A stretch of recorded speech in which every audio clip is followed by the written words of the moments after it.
Devoe called us yesterday to say we. Wooch. They're not youth, they are wooch. They are wooch. As in, seriously, they are wooch. This one. She keeps. I know I like to be amongst the boys, but don't the poor boy. Moving. That's what she's saying. She wants all the boys to move closer to her. Dress. Right, are we good now? You guys should just get yourself another get yourself a thin camera. And I've spoken to my agent in LA about all this image of mine that you guys are dishing out to me. That you're giving to what do you call those people for free? YouTube for free. I didn't sign any image rights to them. What's going on here? We have yeah, you take that and got it somewhere. Okay, you can have Last time. Okay, we're in.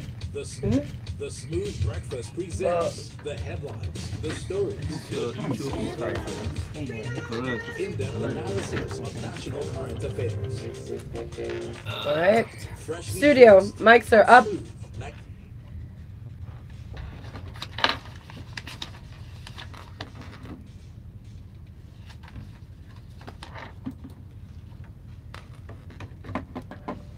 Good morning, Lagos. Welcome inside of Freshly Pressed. It's 7:30 here on Smooth 98.1, Smooth Breakfast with Valentine and myself, Folu. And we are joined for Freshly Pressed by our very fantastic analyst this morning. Miss Ireti Bakare-Yusuf is here with us. Good morning, Miss Ireti.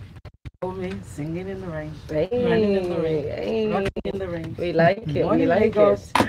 We've also got Devoe Okorie switching days, but he's here on a Friday. How you doing, Devoe? No, he's Good a morning, wooch. Lagos. Okay, we do you. Echo the No. return of the mix. He's the wooch, as in the wooch. And we have Ayo Esho, aka at eShore1, up on Twitter. Good morning. How you doing, Good Ayo? morning. I think I'm qualified to be called a youth, right? Yes. He's not just Ayo is not just a youth. Ayo is a handsome youth. Hey, look at that. Look at that. Hardworking, determined. Let me see, he's okay. I'm still washing him now. Lagos, we're jumping into the conversation around the national news headlines. So do join us by watching up on youtube.com/smooth981FM Lagos. You can start chatting with us there as well. We will read out those comments, and you can tweet at us. Use the hashtag FreshlyPressed981, and last but not least, send us messages to our WhatsApp numbers 0809 444 0981. The first story in from ThisDay newspaper. The headline reads: "The court strikes out EFCC suit against Patience Jonathan." Now, it's a rather interesting story, as you will remember that the EFCC had filed a suit against the former First Lady Patience Jonathan and 6 others, seeking to forfeit the sum of approximately $5.9 million to the federal government. This amount of money was domiciled in Sky Bank, but most recently they discontinued the suit, and I find that rather fascinating. Mr. Ireti, over to you. Totally fascinating.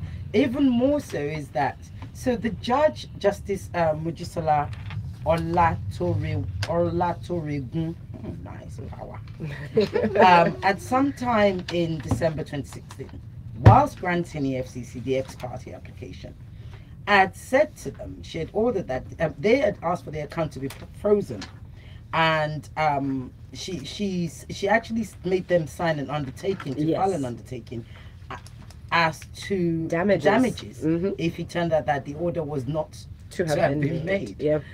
Roll on, and I remembered us doing this, didn't I? I remembered us talking about this story. Roll on, if you know, a year. It's only about a year, I think. I think it was last year. Yes. And then Mr. Ige Ashemudara Power gets to court. He's representing all the other respondents except for Skybank. He gets to court and he says to the court, "Look, I've been duly informed by the EFCC lawyer, Mr.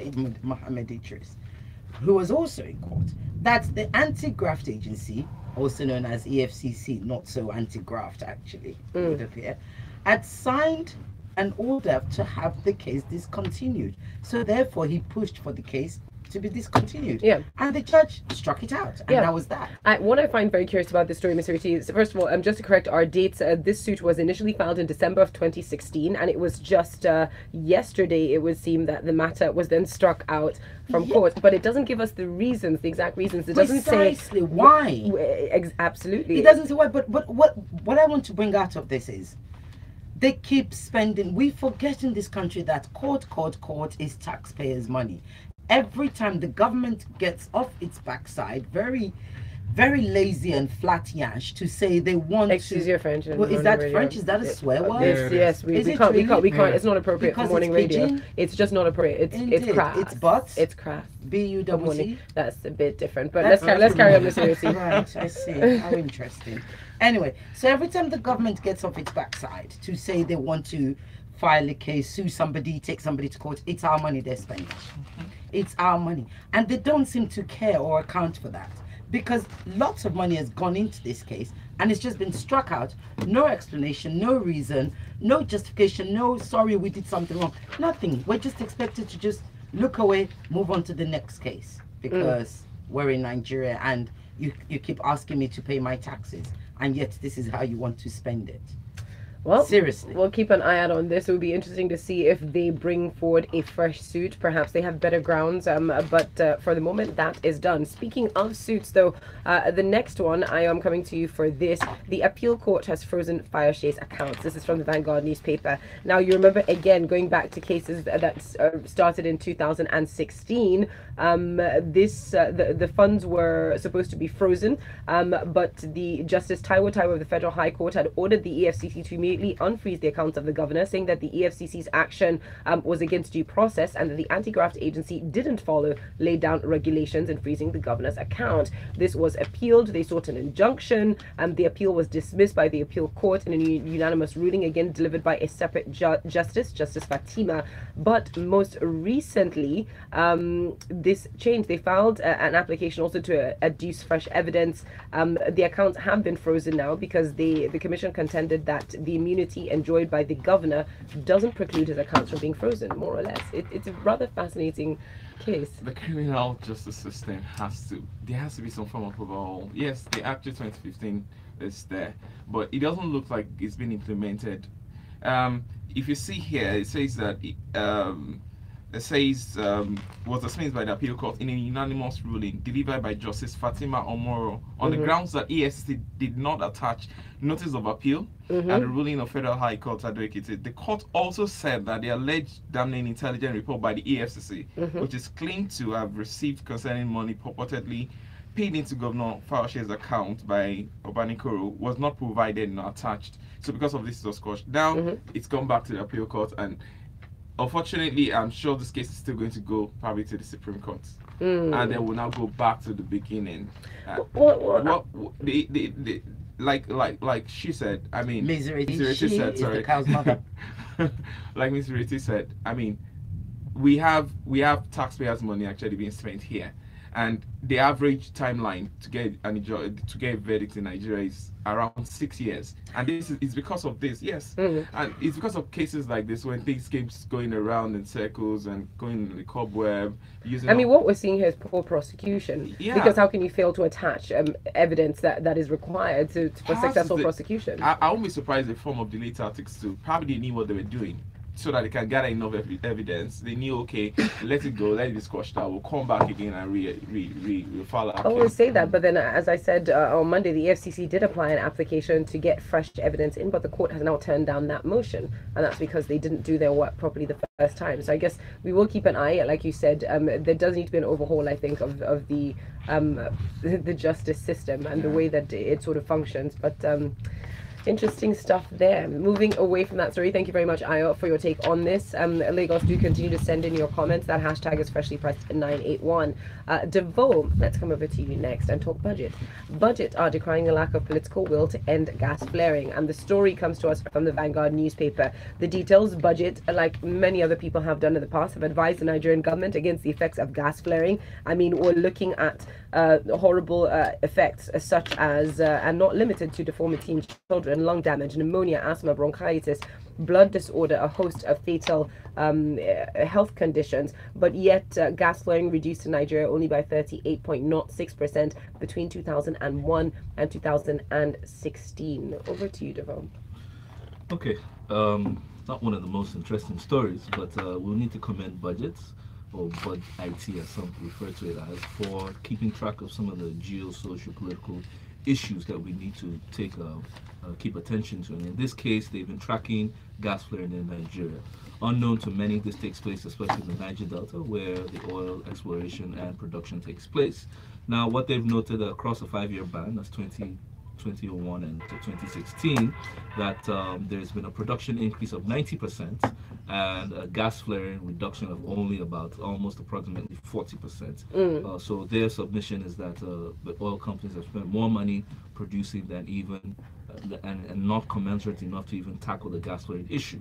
And what they're recommending is on 2 points. One, that oil companies and the government need to look at how they can convert this energy, this wasted gas, into what we call residential or domestic infrastructure. As you know, light, power, electricity is run to homes. In foreign countries, gas is also run to homes. Here we don't have that, so that just goes to waste. Secondly, there are loopholes in the policy. There's a charge, there's a penalty that comes as a charge, which is tax deductible. Can you imagine? I mean, that's like, let me commit the crime and pay for it. That, which is what has been happening. Yeah, so she's saying that that needs to be reviewed. Budget is saying that I like that you gave Budget a female character. That they need to be reviewed so that they can plug it. It is hazardous. This is an unspoken and unattended to chemical, biological pollution taking place that many do not take note of. And the thing is, many in the South are taking note of this. There's been soot falling from the sky for well over a year. Which remember that we were told initially that there was one company that was responsible for it, and they closed down one company. But this continues to happen, and one suspects. Also, the ecosystem in terms of, for example, fish. Fish are dying on time. Sometimes you find fish that are morphed, that come with 2 legs, 1 arm, 4 eyes. You know, these kind of things are not really detected easily, but the truth is there is a danger in allowing gas flaring to just continue. Devoe, thank you very much for that. I think we have some comments coming through. Yes, we do. We have this one from Jacob Najai. It says, millions of naira. Buhari's son used to buy a power bike. Is it from his pocket, or is his son hardworking? I wonder the kind of Jacob, that has nothing to do with your stories for this morning. Thank you very much. Still, griping from yesterday. We'll react to that later. Benga says, wait a minute, but how did the heroine of democracy, Patience Jonathan, own several accounts in billions of naira and millions of dollars? How did she get this reach? This is my concern, and these back and forth court cases. Interesting, because that's what we need these friends, Mr. Ireti, remember? We've got this in from God of War 1759, who says the inefficient EFCC have never won a case in any court and will never win. That is not true. That's not true. That is categorically untrue, in fact. So I'm just going to move on. Okonkwo Samuel says, I think it is time we changed our laws to see people accused of corruption as guilty until proven innocent. In that way, then perhaps these people will have to prove how they got these monies. Slippery slope, slippery slope. Let's move on to our next story. Benue government seals banks over unpaid taxes. From ThisDay newspaper. The Benue state has remained sealed a day after the Benue State Internal Revenue Service sealed 6 establishments in Makurdi due to their failure to pay taxes. There are several affected banks, including Echo, Access, UBA, Lower Benue River Development Authority, Nile Drill, a number of others. Very serious stuff. But I'm just going to go straight to you, Ayo, for your take on this. Normally, I would have loved a lawyer to take this. To the best of my knowledge, corporate entities usually pay their taxes to the federal government, and then you have the payees, that's normal workers, and then enterprises paying to the states. So I really don't understand how the IRS is trying to champion a non-payment of tax on companies like EcoBank, Access Bank. I don't know how this is working. I don't know if they didn't pay their taxes to the federal government, why it's being implemented in the state. I really don't understand how this is working. Yeah, because for companies it is meant to be federal inland revenue service. Except there's a law that's changed that I don't know about. Even me. But I'll also be very surprised for corporate bodies like EcoBank, Access Bank, UBA. not to pay their taxes, and with all the auditors that they have, and internal and external auditors and everything. Well, let's see how You're it goes. surprised? I would love not I to. wouldn't be. I actually wouldn't I mean, be. there might be tax avoiders at like, Exactly, but the richer they are. Evading tax for this kind of corporations, I'm not saying it's not possible. All right. These are the same people that don't necessarily remit your pensions. We have messages. And I'm not saying those We have banks in particular messages in before from you all come WhatsApp, at Ms. me. Ireti. This one is from Emma in Akoka. It says that the case of EFCC is becoming curiouser and curiouser in its words. Quote, I'm curious. no explanation, no closure, using people taxed for legal misadventures. What an abrupt end to an interesting case. Well, I don't think the case is completely done yet. We've got Adesoa who says there are state taxes too in the joint board list. Thank you very much for that, Adesoa. While we've got rather lengthy message in from Olatunbosu, I'm going to see if I can get through this very quickly. He says, no security apparatus, is there no security apparatus that could have prevented what happened recently at the National Assembly? Very interesting. We are going to get into that in just a bit. So let's move on to our next stories. Our next story is from Vanguard. Headlines, X for Mark scandal. Why we suspend the professor indefinitely. And this is a statement coming in from the Obafemi Awolowo University, Ileife. Yesterday, they announced the immediate suspension of the professor who's been affected from the Department of Management and Accounting of the university. That's Professor Richard Akindele. They've also identified postgraduate student, female students who made the call and recorded, and the Vice Chancellor of the school, that's Professor Eitokbe Ogunbodede, confirmed that that was truly the voice of Professor Richard. Now, they also called Miss Monica Osetube Osage. Now, in this story, Miss Ireti, I'm concerned why they revealed the identity of the lady. Absolutely. Thank you. Was there any need to share that with the media? Okay, so I mean, they could have called her just to the panel to give her accounts. Precisely. So this is what it is. Right. First of all, she needed to have filed a complaint in order for them to be able to actually carry on with their discipline, if you like, to actually take things forward. So, and if you remember, the school had claimed to have been trying to get hold of her. Yes. They said they couldn't get hold of her. They had said they were calling her, she wasn't picking up her lines. In fact, it was said, there was rumors that she had said, oh, she didn't want him to lose his job. So eventually, obviously, they found her because clearly they must have plugged in their head and thought, come on, she must have filled in an application form. Her address must be there. So you find her. Now, she must reveal her identity to the school.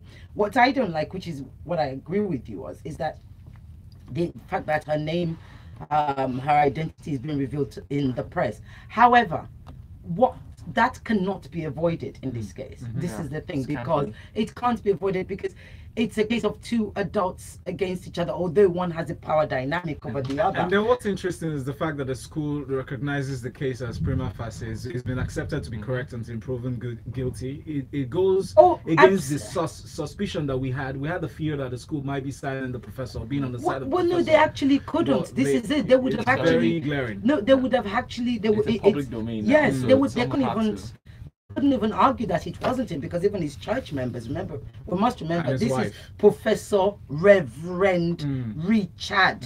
Professor Reverend Richard. Remember the Reverend part. All his church members had said it is him. They had confirmed it. Well, no, it is the case. No, it is the case in question. And because I wrote about this, go to Premium Times and read my piece, my opinion about this, which I published last week.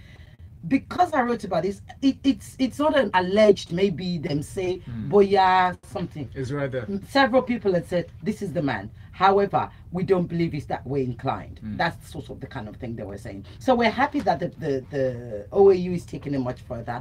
I actually want to see the law at work in this case, not just the university, because there is a law, and I must state it very quickly. There is a law that was domesticated last year against this sort of university inappropriate. Thank you. And it is 5 years.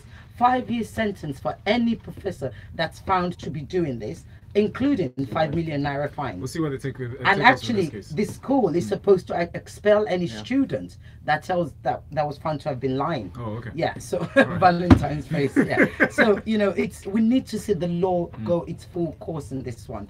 They mustn't sweep it under the carpet. We have to continue to keep it in the press. I actually think you should get a year for each time that he wanted. You know, it was fair time. So That's why the lowest 5 years. 5 years, 5 million, Yeah. 5 times. That didn't happen. So yeah. This day has a story next. Buhari under fire over comments on Nigerian youth.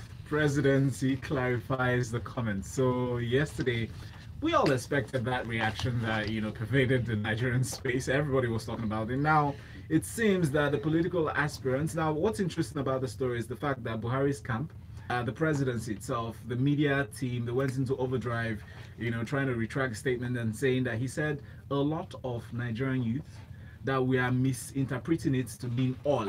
That all is a sweeping statement. He didn't use the term all, he didn't use the word all. He used a lot of.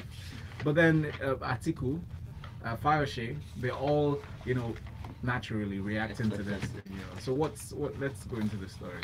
Well, yesterday the media was abuzz with the hashtag lazy Nigerian youth, stemming from the president's statement or misstatement in the British public when he was referring to, in his own words, that many Nigerian youth do not want to do anything, do not want to work, because they believe their country is rich.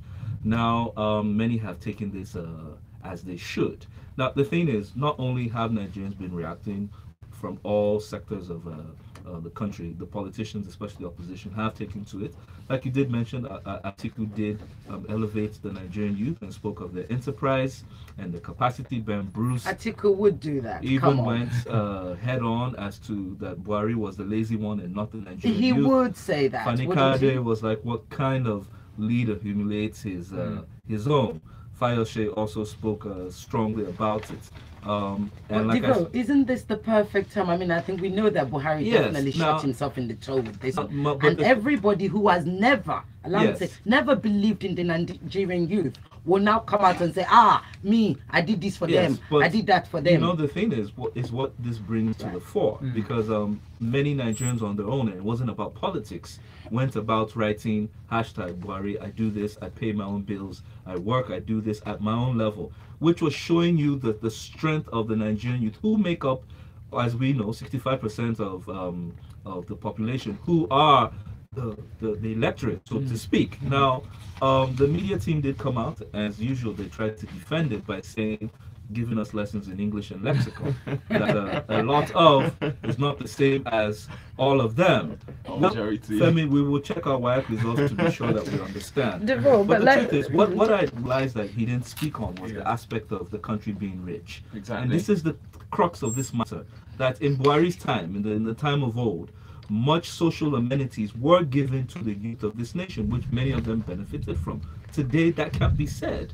Devoe, can I just play devil's advocate a little bit here? And I appreciate everything that's being said, and it is completely true. What I would like to see now is how proactive the youth of the country are really going to be. Because we have been an overwhelming majority for the entirety of this nation, yet we do not react with voting, we do not react with taking the necessary steps, we react with sensationalism. The other thing I would like to say as well is, yes, while there was a period in this country where things seemed very sweet, they were sweet for a very small number, a much smaller number than is currently experiencing anything. So each generation has had its own challenges. And I think that having this sort of outright reaction to what the president said, it was terrible because he was the president. But Devoe, every day, almost everybody I've ever come across in this country speaks in as such ageist terms and continuously denigrates the youth. And what have the youth done about it? I can agree with you that we may not be proud in every instance of how our youth have become.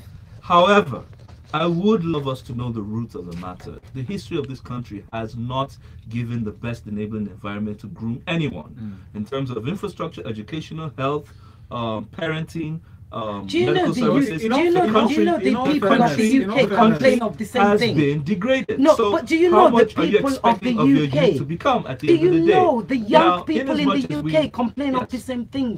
Let me say this. We In as much do as we this almost want like it's unique to Nigeria. It isn't. In as much as we want this to be, we want them to be responsible. Leadership, not just in government, as society and community leaders, have a responsibility to build or hand over their next. I don't think there's any doubt or question to that, Devoe. I don't blame you. My comment, Devoe, my comment is simply this: The situation is what the situation is. Yes. What are we going to do About it. Well, let us do something and prove categorically Right. as young people in this country that we are not easy, because we keep talking about it and we keep Right. tweeting about it. We don't get up and spend the time to queue to register to vote. We don't do it. Yes, apart from the voting, but the facts are on ground. The Nigerian youth have had to build themselves the level of economy that they have. Not just the Nigerian Take youth, for example, every youth in every look at nation. Nollywood. Yes, they do. They Look at do. some of they the do. sectors Guys, that- we have other Stop stories to it. look at. We We're can't running just out of say it's time. not just the Nigerian youth that feels this against the it's generation that came before them. Yeah. This is constant all over the world. So let's stop making it like we are unique. Miss Ireti, We are not unique. What we feel is okay, Yeah. but it is not just unique to us. And it is up to this generation to make the best of this country for themselves. Fair And enough. I say that to my son. And let's see what Evans is doing next. Yeah, food for thought before we move on to Evans. Food for thought. It's good that we're getting all these reactions about the story. And sometimes they say something's happened for a reason. Maybe it's time for us to wake up beyond just tweeting. Actually, Absolutely. The next story from Punch. Evans, police promote 45 officers for arresting kidnap kingpin. So the Police Service Commission, which is chaired by Dr. Mike Okiro, the retired Inspector General of Police, we all remember him. He made a statement yesterday in Abuja that the promotion and acting appointments were based on the superlative performance of the officers and the arrest of the deadly gang that terrorized Nigerians. Your take, Miss Ireti? Yes, my take. So, if I can find the mic. Okay. Right, 4 so- minutes, right? Sorry. Yeah, go on. Yeah, very quickly. So yes, this is good. This is encouraging. This is not about the Nigerian youth. This is about, for once, we are praising our police officers. 45 police officers have been promoted. Some are acting. I just think it's a feel-good story for the work they did on getting Evans arrested. We need more of this, and it would be. I wish the story was longer. I wish there was a bit more detail. It's very short. You know, But just it's lazy. good to see something good like It this is happening good to see, but I men wish of the force. I wish they had told us how they did it. You know, I want to celebrate them, and I am celebrating them. But I'd just like to know sort of how they work together as a team, because this must be teamwork, Yeah. and that's what must be encouraged. All You right. know, Thank you It's very not much, common. Ms. Ireti. Thank Ayo, you. I'll come to you with this next story from Guardian. Again, court refuses Metsu medical treatment. So for another time now, Olisa Metsu of the PDP is seeking medical attention abroad and is praying the court led by Justice Okonabang of the Federal High Court in Abuja to allow him travel out of the country for medical treatment. Now, Justice Okonabang is saying that this is Metsu stretching to the limits, the benefits, or rather the concessions of the court, and is saying that he does not really believe that he is truly sick, and he will need. He stressed the need for an expert opinion on his medical condition.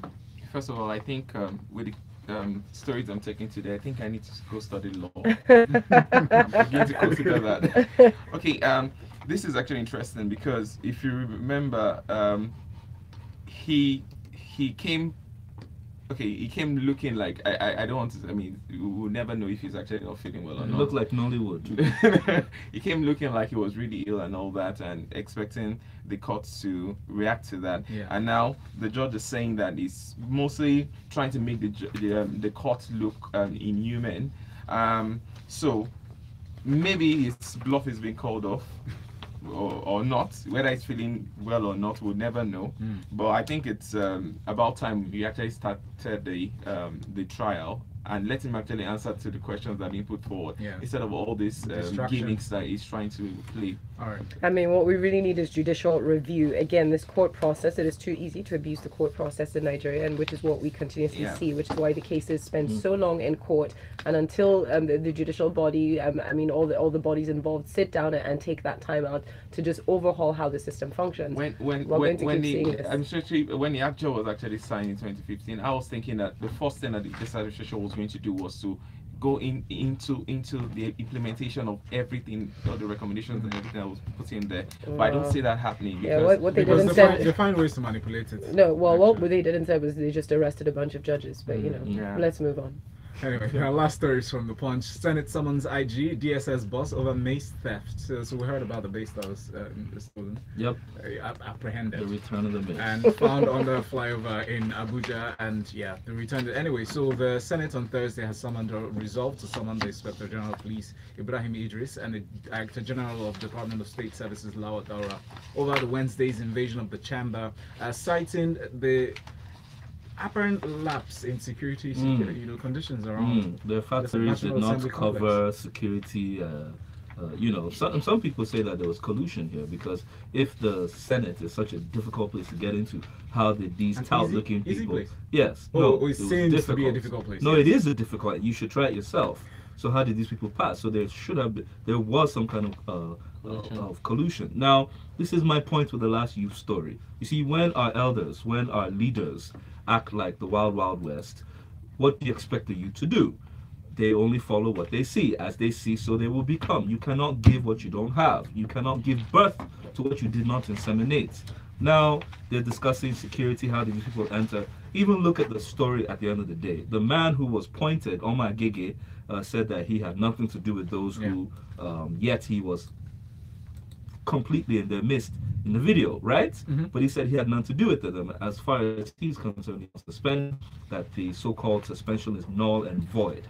Well, we are waiting to see how this drama plays out, because this is all about the electional reordering, which you have people on the side of the Buhari camp and the Senate or Saraki camp who said that the Senate election should come first. Nigerian people, get ready, not just get your PVCs, get aware of the issues so that you can vote aright. Thank you very much, Devoe. All right, on that note, we are pretty much done for this morning. We've only got a couple of messages to read very quickly. Did you have a comment, Mrs. No, I have a happy birthday, which is more important to my big sister, Lola. There you go. Happy birthday, darling. Love you lot. Hey, happy birthday. Very finally up on YouTube, showing Ibikunle says on Buhari's statement, this should be a wake-up call to fix the endemic nature of our thought process. Why won't youth be lazy when we see politicians who do practically nothing? While Joshua says, how does Mr. Ireti manage? Excuses. He says, how does Mr. Ireti manage to explode and then calm down all of a sudden? Please allow her to express. He says. Thank you. While we are done, thank you very much. Coming up next at 8:15, we'll be talking sports inside the locker room, and you can continue tweeting on our analysts at Devoe Okorie, at Sisi Oge Lagos, and at eShow1. Stay with us. The headline. The story. It's fun. I hear people say that to me. They're They're like, guys. Okay. The newsroom. Oh, It all happens here.